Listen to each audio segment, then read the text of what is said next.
Here's our first sight at the cathedral at Reims, where the French kings were all coronated. They didn't live here. They lived in Versailles or someplace earlier. We'll see when we get to Paris. But here you go. Here's the closer shot of the cathedral here at Reims. Notice the never-ending scaffolding. We're seeing three things here in Europe: scaffolding, road construction, and new construction. It's like booming over here. So here you go. Here's a little bit of the square across from the cathedral here at Reims. We stopped and had a little breakfast. I had 2 croissants, some yogurt, a little fruit, and a couple of Pepsi something or others that wasn't Diet Pepsi, but wasn't sugary Pepsi either. Pepsi Max, that's it. You see some groups are already starting to get their little tour. One last shot of the cathedral.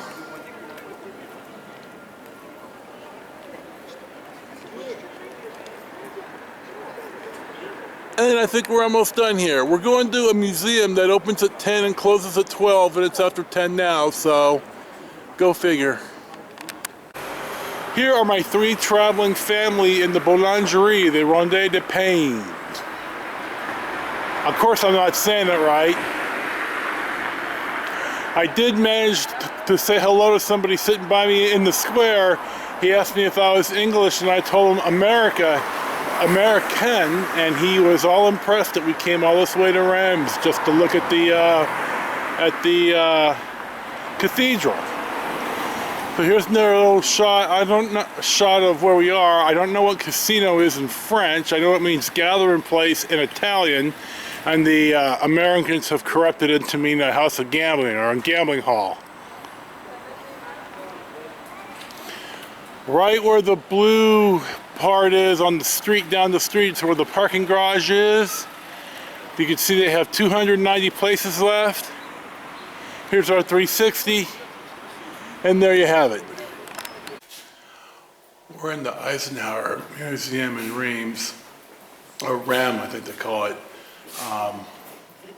This is the actual room where the Germans surrendered to the Allies in May of 1945.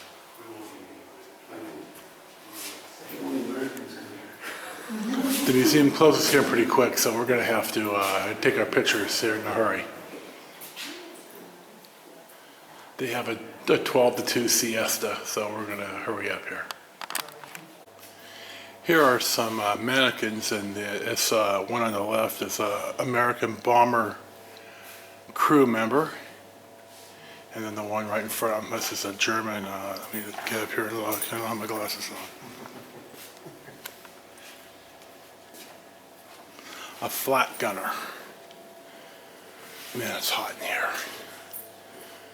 And then down here we have a Luftwaffe uniform. Oh, you're okay.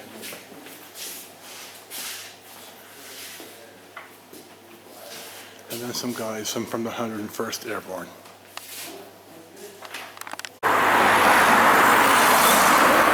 Here's the outside of the museum where the surrender room is. We're still in Reims. You're fine.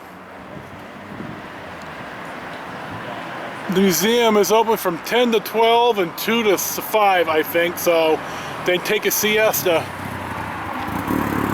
Here you go. We'll see what's next. We're in the car for a while now. After a little car ride through the French countryside, we find ourselves at Compiègne. I think that's how it's pronounced. I'm not really sure, but this is a historical spot in 2 wars. In the First World War, this is where the Germans surrendered to the Allies, and you see that those short little stanchions, that's where the rail car was, that the Germans signed a surrender in. In 1940, when the French surrendered to the Germans, Hitler dragged the rail car back out here, made them sign in the same place to humiliate them, then took the rail car back to Berlin, where Allied bombing and destroyed it later in the war. So There's allegedly a replica car here somewhere, but I'm not sure what we're going to see here. But this is why we're here.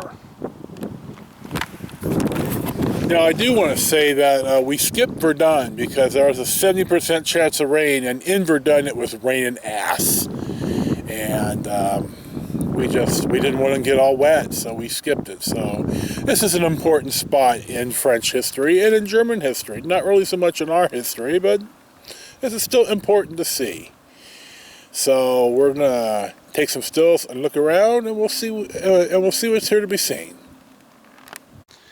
Here we are at the actual spot of the rail car. I don't know what Le Marec al Foc means, or Foch, or gotta say that carefully. You don't want to use the F word on this. So I'm not sure what it means, but here it is. This is on the opposite side of the clearing. I'm not sure what Les Plenipotentiaires Allemands means. Unless it says Allemands. I don't think it's Germany. I think it's something else, but I'm not sure, and there's no English translation. Here's a 1918 Renault tank. One of the first tanks in the war, in the Great War. And we're just outside the little museum that they have here. Here is the replica of the train car that I talked about earlier. Right here in the window where the American flag is, you could see the seat where General John J. Blackjack Pershing, who I've talked about before, sat for the surrender of the Germans in 1918. This railway coach was originally one of 37 dining cars ordered by the Compagnie and... Here's a French Algerian soldier's uniform from 1914. Like Mark said, it just says, "Shoot me in the force because I stand out."